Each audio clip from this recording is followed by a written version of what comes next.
joy to be here. And if there wasn't enough pressure with such an esteemed group of people, I also have my father-in-law in the background, who's ex-head of HR for a very large company. So if he doesn't like it, I know I've lost you all at some point through the presentation. So I'm going to start. I'll just share my screen. Just bear with me. It's lovely to be here, and thanks for so many people to turn up in August, which is why I'm in the south of France. Steve, can you see the screen okay? Okay, you're muted, but I'm assuming that was the. All right, so Radtac come from an agile sort of world, and that's certainly the case for best part of 22, 23 years now. But what I wanted to focus on is the people science side of business agility, which is a little overlooked. We tend to fall the tracking at system processes and not so much in terms of agreements. Because we're dealing with people science, there's an 80% rule. And what that means is there's no such thing as 100% of things apply 100% of people 100% of the time. That's nirvana, and that simply doesn't exist. If there's something that we discussed this evening that you don't agree with, that's absolutely fine. You know, that's part of the joy of sharing this science. I'm always open to listening to others' experiences. Simply don't throw the baby out with the bathwater. There may be something that you pick up this evening that will help you in your endeavors. Be open-minded. Some of this I'm hoping will resonate with your personal experience, and really the science will just, I suppose, justify your confidence in that personal experience over the last few years. Some of it may be brand new. And we have a chat box, as everybody knows, so by all means raise your hand, ask a question. Bob is my wingman this evening, which is fantastic. And we will take a couple of tools from the toolbox of Who Wants to Be a Millionaire. So there will be one or two occasions where I'll ask the audience, and there may even be the odd occasion where Bob and I decide to phone a friend, which means we may talk to you directly if you're up for a wee conversation.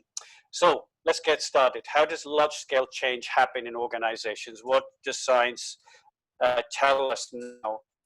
So in the last 5 or 10 years, there's been some really interesting developments, and I want to share them with you this evening. So I wanted to check how accurate everyone's mental model was for change, human change in an organizational setting. So I'm going to ask a question, and it starts like this. In 1935, a bunch of well-meaning psychologists in Cambridge, Massachusetts, decided we're going to do something about what they call juvenile delinquency. So they went into a boys' home. 506 boys were in this home who'd all been in trouble with the law, and they split them into two groups. One group, the control group, were asked to report to a counselor regularly. So how are you, once a fortnight. The second group, the treatment group, following. They got academic tutoring, medical and physical attention interventions. They were signed up to the YMCA, they were signed up to the Boy Scouts, they were taken off the summer camps, and they were enrolled in community programs, a whole bunch of interventions that in today's money would be the equivalent of a few million pounds worth of interventions for this group of about 250 boys. Now, 10 years later, psychologists did a follow-up. And my question is this: what percentage of the treatment group changed? So if you just type your best guesstimate into the chat box, and Bob's just going to reel off some numbers. So let's see what we've got.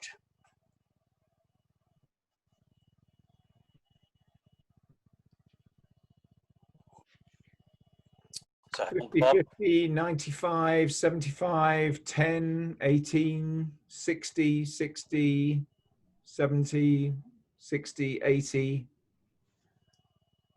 I think we're brilliant. Mostly around a lot, Alan. Oh, mostly around a lot. Wonderful. Okay, so a fair spread. Now, typically when I do this, and I have to say I spend a lot of time with senior executives as part of my gig, the spread is somewhere between 20% anywhere up to sort of 90–95%. So what is the answer?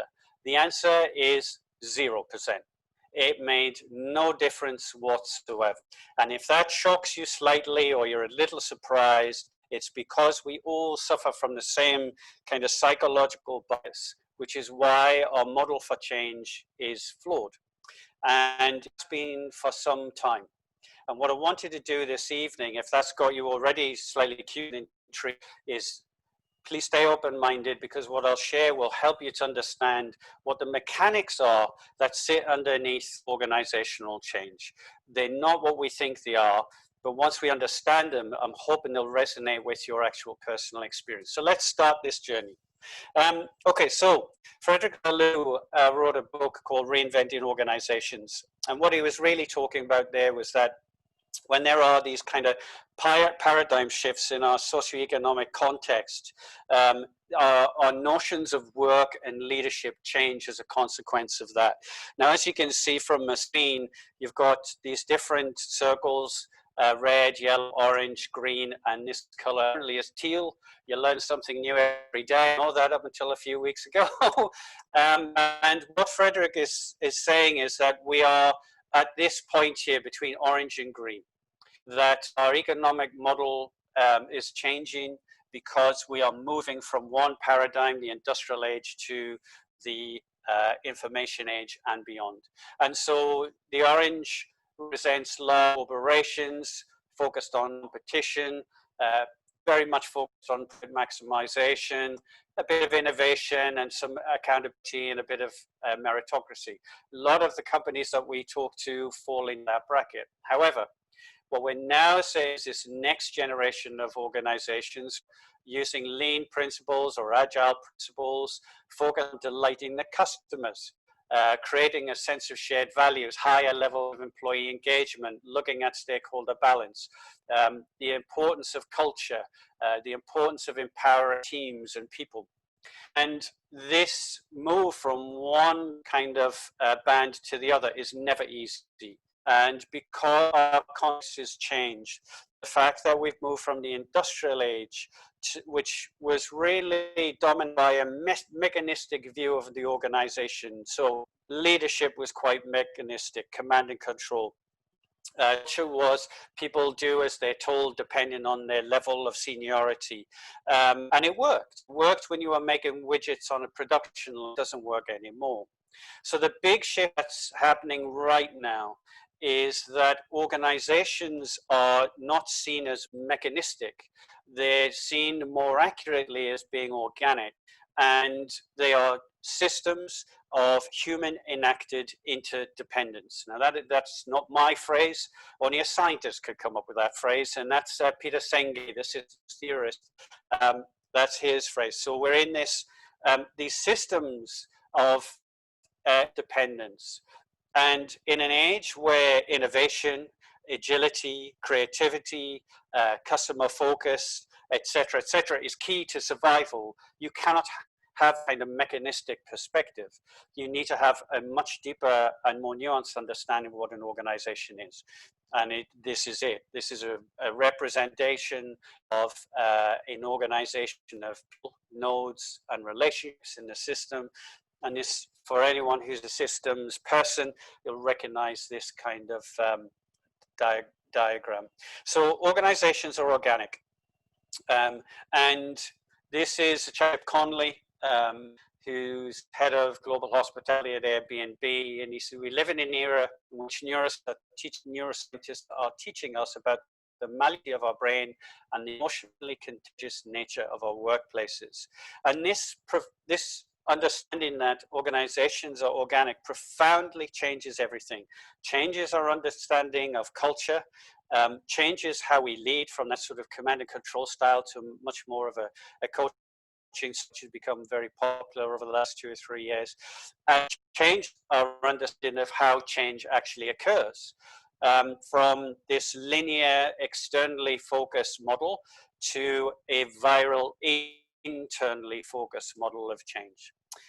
Now, when I was about 12 years old, my English teacher told me a story that I've never forgotten, and the essence of the story is the essence of how it really happens in organization. And it was about time travelers. So this group who lived in this happy liberal democracy were taken by a scientist to a time traveling machine, transported back millions of years to an ancient forest, and they had a floating walkway above the forest, so nobody would stand on any of the flora or fauna and do any damage. But this one person decided he would step off the floating track because he wanted to take a couple of samples. And when he did that, he accidentally stood on a butterfly, killed it. Now, when they got back in the time machine and came back to modern times, they were no longer in a liberal democracy, in a fascist regime, and it was terrible and oppressive.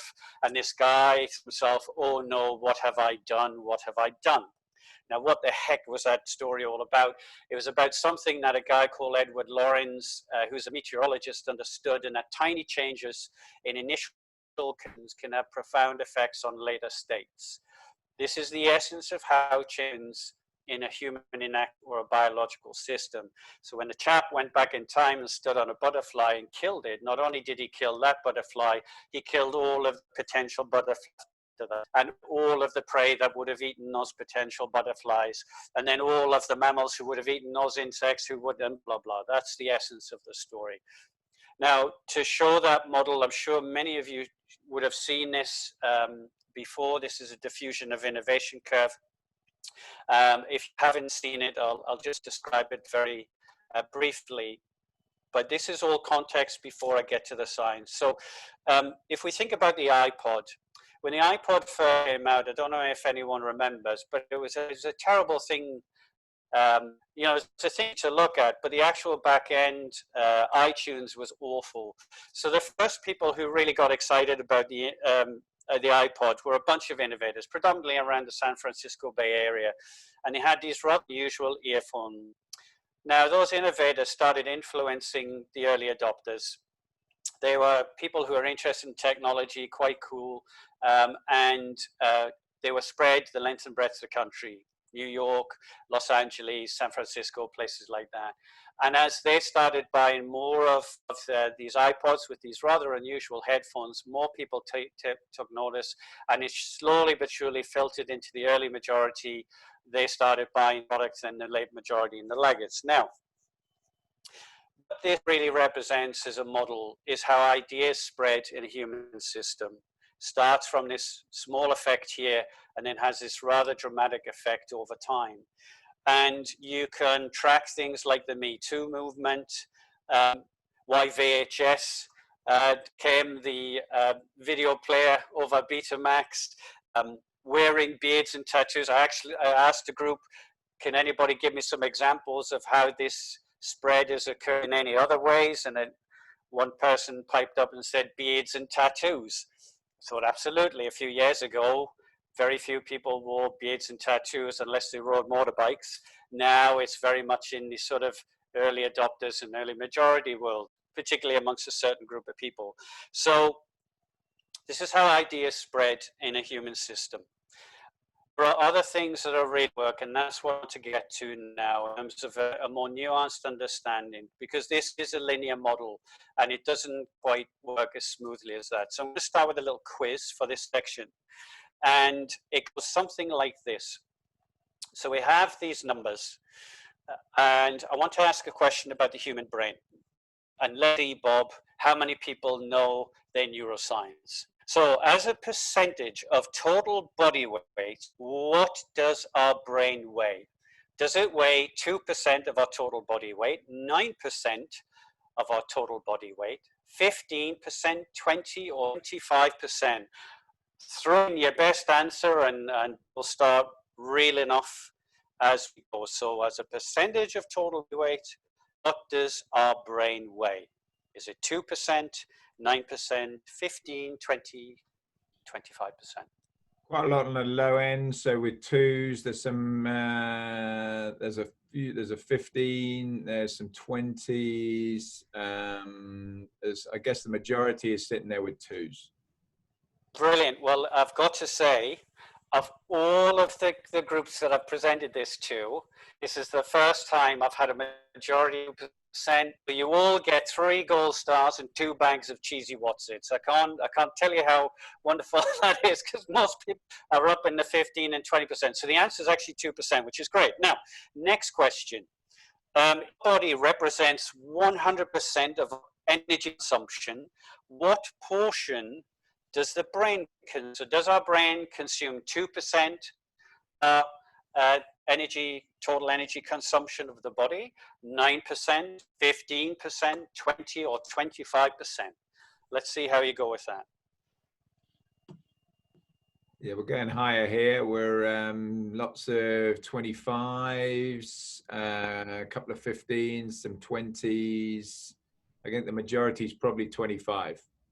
All right, so for all of those who said 25%, yeah, flat out wrong. The answer is 20%. So unfortunately, no gold stars this time. All right, so it's 20%.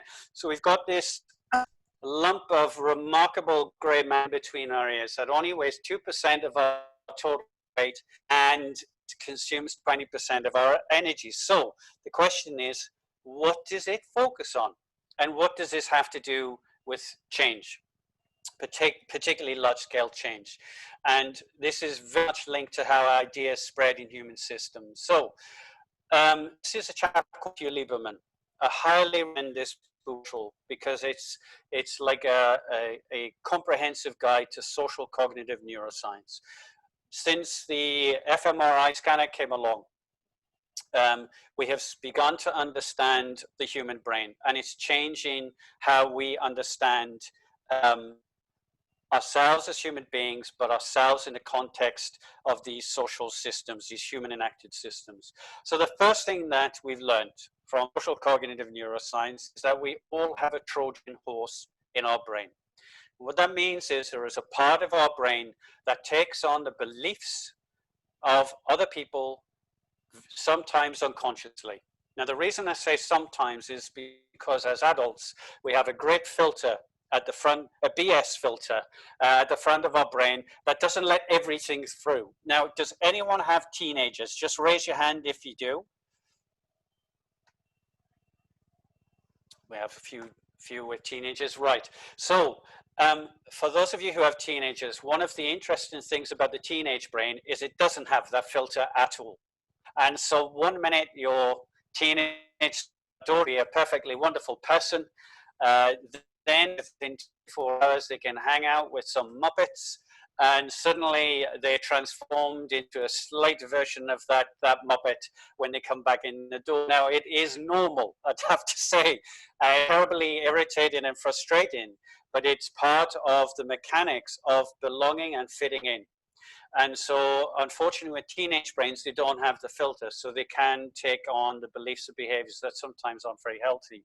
Now, one of the biggest shocks and surprises from looking at people's brains was one of Matthew's colleagues who decided to look at what the brain did when it wasn't focused on task. Now, this is quite an unusual experiment because most neuroscientific experiments are focused on what happens to the brain when we're stressed, what happens when we're multitasking, what happens when we're tired. And we don't multitask, by the way, we task switch really quickly, which stresses the brain. And one of the things that we found out is that when we're not focused on a task, a default network, like literally software that runs automatically on a computer, and that default network maps entirely to the social brain. So when we're not focused on a task, our brain focuses on the social world. Okay, these are all really important pieces. The third piece, one of the experiments that Matthew did was called Cyberball, where you were put in an fMRI scanner and you played a computer game with what you believe to be 2 other people, and you were passed ball between yourself and these 2 other individuals, and then for reasons known to the poor experimentee, you would suddenly get cut out of the game, and these two individuals would only pass the ball to each other and not you. And what that triggered was the same part of the brain that's triggered when you break your leg or you experience pain. Social loss triggers the pain center. And interestingly, even when they told us in the experiment, look, you're not really playing against two people, you're playing against some software and it'll just randomly cut you out of the game. They put them back in the scan, and even though the people knew that the computer was just doing it randomly, the pain center still fired up when they were cut out of the game. Now, interestingly, included in a social context, when we're included in teams, our reward center lights up. And finally, the other thing that we do very well, more than, certainly this is not shared by any animal, is mind reading and mentalizing. We are trying to understand the inner world of other people. So what does all of this mean? This is all great, Alan. This is social cognitive neuroscience, but so what? Well, the so what is that Abraham Maslow, and this is his hierarchy of needs, was not accurate. And so when Maslow came up with the hierarchy of needs, he said our physiological needs, food and water, were the most important. Then safety, things like shelter, then loving. And actually what Matthew and his large extended group of colleagues are proving is actually our social needs are more important than our physiological. And the question is why? Well, the reality is that we are pretty useless when we're born. Without a social connection to a caregiver, we will die. No food, no water, no nothing. So without that strong connection, and this is something that's shared with most mammals, then we perish. That's why we are deeply ingrained for social connection. This is a really, really important part of this evening, and it's massively overlooked in the workplace. So social connection is of extraordinary importance, and it is critical to how change occurs in a human network.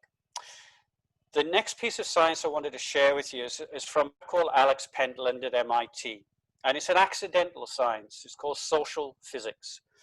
Alex didn't intend to start a science called social physics. He was with a bunch of PhDs. He was looking at the effect of wearable technology on human beings. Did it stress them? Did it affect their physiology? This is 10 years before Google Glass, these wearable technologies occurred. What they ended up doing was building a huge amount of data about the social world. And Alex's book is called Social Physics, surprise, surprise, and I highly recommend it. So when it comes to human systems, a number of underlying patterns, which we actually share with primates, and I wanted to pay attention to two this evening. The first one are patterns of engagement. So before I do that, I'm going to ask you, if you could, is to simply draw your professional network. Now, what do I mean by that? I'm just going to grab a pen and a piece of paper. I'm assuming you can see my scribble. I'm just going to put a dot in the middle for me. There you go. So it's very high tech. So if you have a pen and paper ready. And then what I want you to do is put your immediate professional circle, social circle around you. So I'll just put a couple of my teammates for ease of drawing. So there's Dan, there is Rod, Joanne. Okay, and so we end up with this sort of little spider diagram that looks something like that. Is that visible okay, Bob? Yep, great. Yep. Okay, so if you can do that just for 3 minutes, that would be great. And I'll just bring up this. Again, this is a social pattern that you're seeing. So a pattern of engagement. We'll just give that another 10 seconds. And you'll end up with a spidergram. I don't know if I've just made that up. It sounds fairly plausible. It looks something like that with a bunch of names on it. That's great. Now, what you've actually done is drawn a pattern of engagement. These are repeated cooperative interactions, prove trust and collection. So high patterns of engagement. These are unseen, but they're happening all the time in every organization. This is how ideas and behaviors flow through a human system. Okay, driven by our social sort of mechanics in our brain and our desperate need for survival and safety and so on and so forth. So one of these patterns is patterns of engagement. High patterns of engagement forge new ideas into action. They help establish norms and ways of working, and they're often protected fiercely. Now, so these are brilliant for getting stuff done. What's one of the downsides of high patterns of engagement? Well, echo chambers. That's when you get groupthink. And if you look at the world of social media, where people hang out with only their type of people, you get these echo chambers where people start believing some really crazy stuff. And that's the downside of high patterns of engagement. And this is a wonderful quote here from Peter Senge.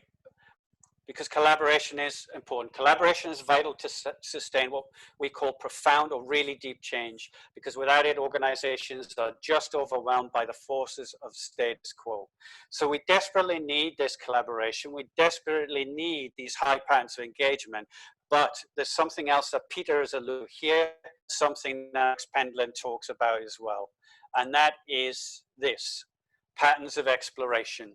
Now, what I'd like you to do next, so this first diagram is your immediate team. These are maybe leaders that you talk to a lot. These may be other consultants if you're in a consultancy, other partners and so on and so forth. That's all great. But beyond that team, there are other people that you talk to. Now I've got Arrow. He is an expert on AI and graph theory and social modeling, as you see here. So you've got Maro, you've got Umar. Now Umar is a brilliant data scientist. I've got Catherine Taylor. She's an extraordinary entrepreneur, self-made woman, the full works. Now, if you put them in a slightly different color, you can see they flicker out these names, but that's a pattern of exploration. And what Alex has found, and I'd be interested in if you're scribbling your patterns of exploration out yourselves, is that the really healthy organizations, and that could be a school, it could be a university, it could be a hospital, it could be a large organization, a consultancy, it doesn't matter. They have high patterns of engagement and high patterns of exploration. Now, we go into a lot of companies and they do this.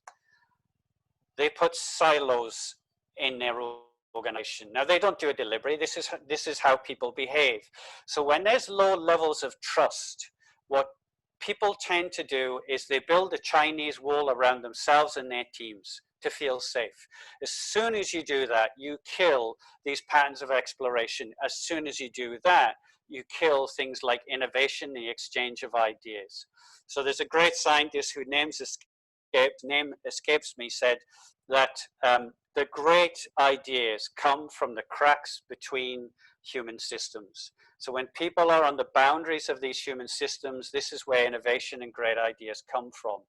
Most organizations are reasonably poor at encouraging high patterns of exploration. Marketing teams stay with the marketing team. Finance stay with finance. Very few people talk to other people outside of the organization. And what we're doing this evening, why this particular group are so kind of important, is these are patterns of exploration right now. Some of this science I'm hoping you've heard of before, some of it will be brand new. So patterns of exploration, very, very important. And it'll be interesting to see whether any of you in screening this down and realize maybe you are slightly siloed, or maybe you've got a really high level of patterns of exploration. I could go into a lot of science about what that does for innovation and creativity, idea generation and stuff like that, but that we can do another time. What else is driving this curve, this sort of bell curve? So our mechanics, our need to socially connect, our need to belong, that drives it. These patterns of engagement and exploration, that drives it. The fifth thing is influencers and social learning. Now, we all know influencers because of social media, but influencers predate social media by millennia. What you're looking at there are two Capuchin monkeys, Brazilian Capuchin monkeys. And this trick of breaking open nuts with a stone, scientists have gone back and they've worked out that these monkeys have been passing it down from one generation to the next for 3,000 years. Now, this is really important. So influencers are a key ingredient of moving those ideas and behaviors through that network. They can either be positive and drive that change, they can be negative and stop it in its tracks. Now, I am sure in this group, everyone's come across a couple of people who are hugely influential and they have killed a transformation stone dead or killed a change process stone dead, mainly out of fear. It's wrapped up in lots of other different things, but it's this need to control, the need to put reports in the way, the need to put boundaries.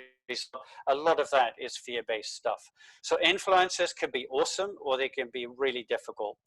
The other piece that's driving this is that social learning is our most effective way of learning. So about 90% of what we do learning-wise is social.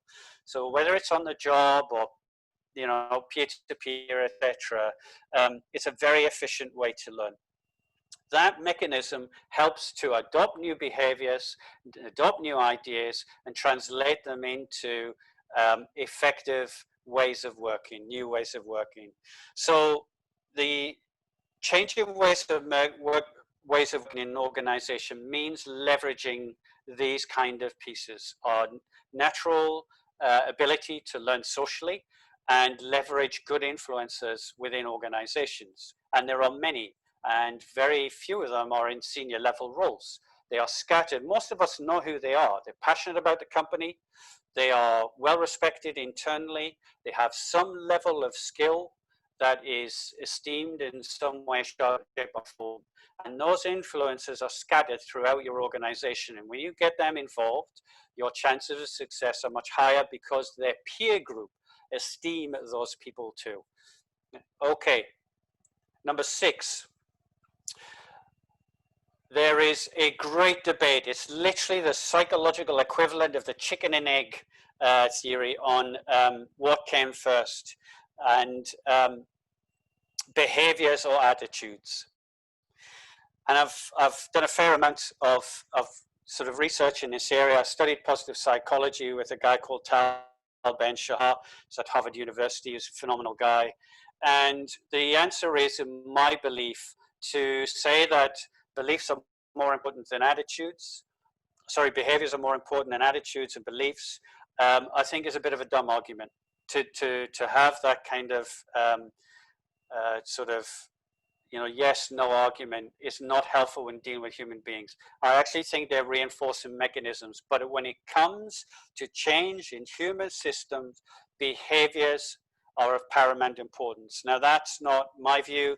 That's a view of a guy called Leandro Herrero, who talks about viral change, and also guys like Peter Senge as well. So behaviors versus attitudes. At the minute, I'm just changing your attitudes, learning some new stuff. But if tomorrow you go back to work and you do nothing different, your behaviors don't change at all, nothing changes, period. So Darrell Bem coined, from Cornell University, coined this phrase, self-perception theory, which you see on the left here. And that basically means this: we watch how we behave and we unconsciously change how we view ourselves based on those behaviors.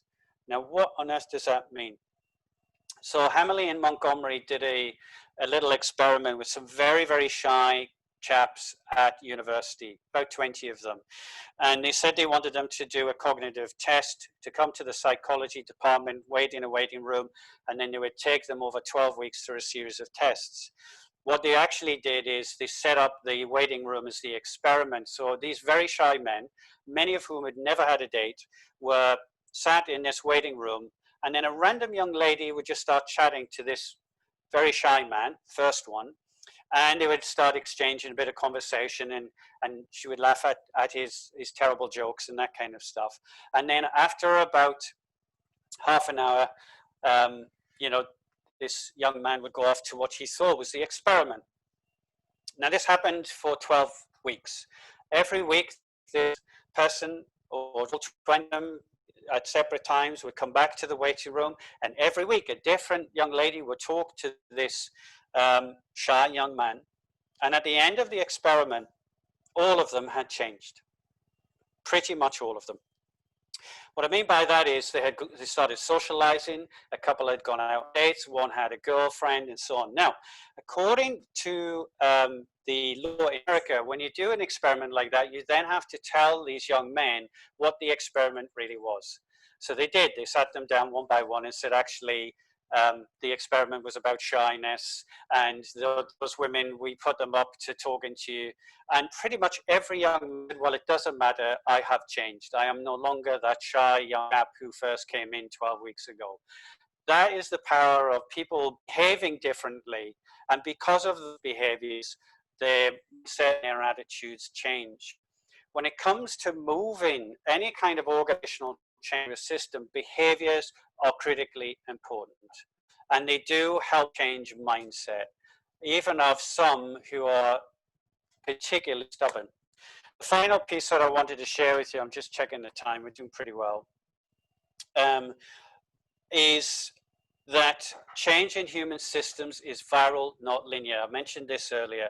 It's not mechanistic. It doesn't happen where we put a bunch of consultants in like myself and we do a bunch of stuff and then everything changes. It just doesn't work like that. This was very much so. Peter Senge talks about this a lot. He was hugely influenced by Elizabeth Sartouros, who's an evolutionary biologist who looked at how biological systems change and how they reach a tipping point, and then after the tipping point, the change process accelerates enormously. That could be good or bad in invasive species or whatever. And as human beings, the way that this viral process happens is predominantly peer-to-peer driven. Now, the best kind of example I can give you is when you, as a senior leader, talk to the staff and say, we're heading in this direction, it's all going to be great, it's all going to be fantastic, follow me. They all go back to their desks and say, well, that's a lot of baloney, and I don't believe it. They're bound to start there, the seniorship. What viral change does, puts together teams of exempt teams of influence who begin to behave differently and see proof of that change happening. I'm going to show you exactly what I mean by that. So those exemplar teams are mixed. We've got people at the coalface. We have middle managers and exec team. That exemplar team at the start is profoundly important. The beginning of the viral kind of infection, and I'm really sorry to be using this metaphor in these days of COVID-19, but unfortunately the scientists had this nailed down long before this bloody awful virus hit the shores. So it's a small functional group of influencers who've got bounded autonomy, a clear sense of purpose, and are outcome driven. So they see tangible results. Now what happens then is that their peers at the water cooler say, so what are you doing? Well, we're doing this. Let's call it agile or, you know, lean or whatever methodology. How's it working? Unbelievable. We managed to do what would normally take 6 months in 6 weeks. Now that is actually part of viral change occurring because peer driven, but, and this is really critical, it's top-down support. In these teams, you've got high levels of psychological safety, and that means there's high levels of trust, high levels of social engagement, so the engagement piece, innovation, honesty, the ability to fail fast, and so on. And you've also got of exploration, so you've got team members from across business units who are in the exemplar teams, or you're working with other business units as part of whatever the project is, the initial project is. What is driving a lot of this kind of momentum is the social mechanics that are already inbred into us. Our need, our longing for social connection, very much all of the parts of Matthew Lieberman's work. So, you know, the Trojan horse, fault network, which is social, are sort of reward mechanism constantly being reinforced within these teams. And then the final piece is behaviors, which is the last piece that I talked about, that behaviors are embedded in this process. Now, in the world of Agile, they do it with things like stand-ups. So every day we just do a quick catch-up. This is what I'm focused on, and blah, blah, blah. That's a very clear, visible behavior. To have accountability. So we have a Kanban board. We can physically see the work moving through the process. So you have clear accountability and 100% transparency. So anyone from outside the team can come in, observe actions. And what that transparency does is also increase the virality. The last piece, which is the viral piece that I mentioned, step number 7, the way that we particularly encourage that is once, for example, our teams are really rocking and rolling, we then take members of original teams and seed them into the next group of teams. So they are already on board, they're already, they've already seen success. And that's really the mechanics of large-scale change, virally driven, peer-to-peer, turn-supported. Now, there is a tipping point, as you'll see at this point. There's something I wanted to touch on very briefly. The tipping point is the point at which the momentum going forward, the perceived pain of going forward, it's perceived pain of remaining with the status quo. And at that point is when senior leaders to step in to help move the change beyond the tipping point. Usually at that point, that's when people start to worry, they start to backpedal, they start to put in impediments, or they start to reinforce silos. Whatever they do ends up killing the change. Now, I'm going to be brutally honest. We tend to see that more at the senior leadership level than we do at the peer-to-peer to lower level. We do see that in some areas in the middle management level as well. So it's really important that all of these underlying, often unseen mechanics are now part of your toolkit. I'm not naive, there are processes and tools that need to sit above them for sure.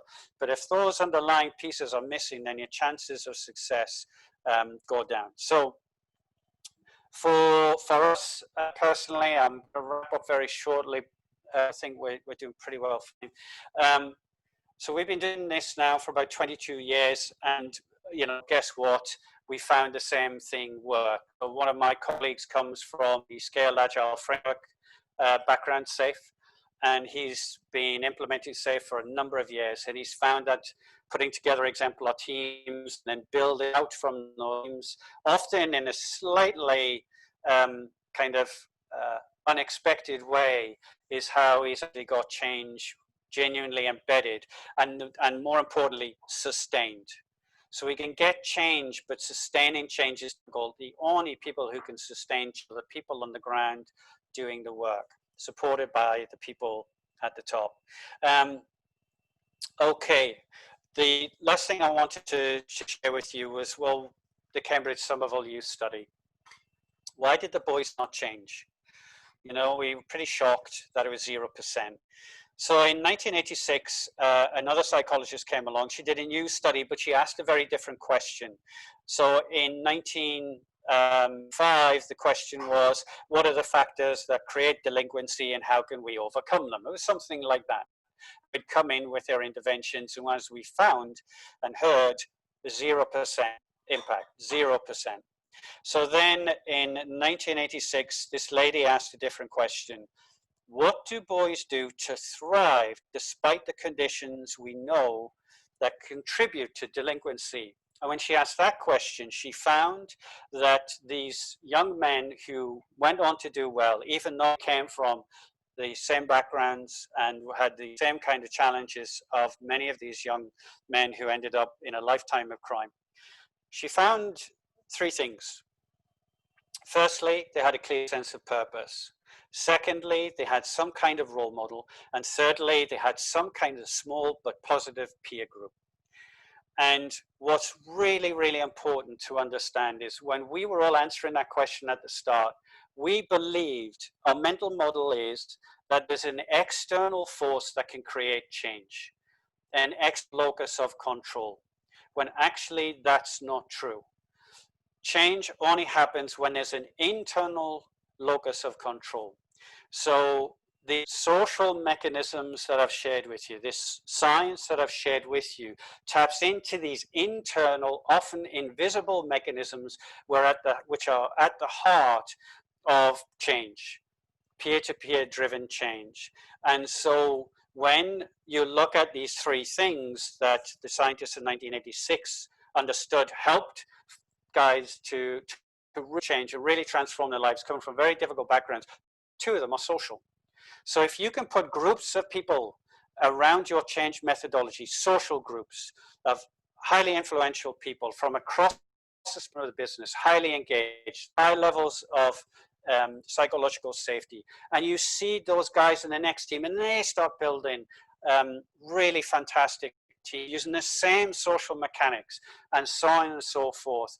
That is our newest understanding of how change occurs. But there was this wonderful lady called Margaret Mead, who's a cultural anthropologist, and she said this, and I hope everyone's heard this before: never doubt that a small group of thoughtful, committed citizens can change the world. Indeed, it's the only thing that ever has. And it turns out that's true. And on that happy note, I'm happy to take questions. That was a relatively quick run through a fairly meaty topic. So over to you, Bob.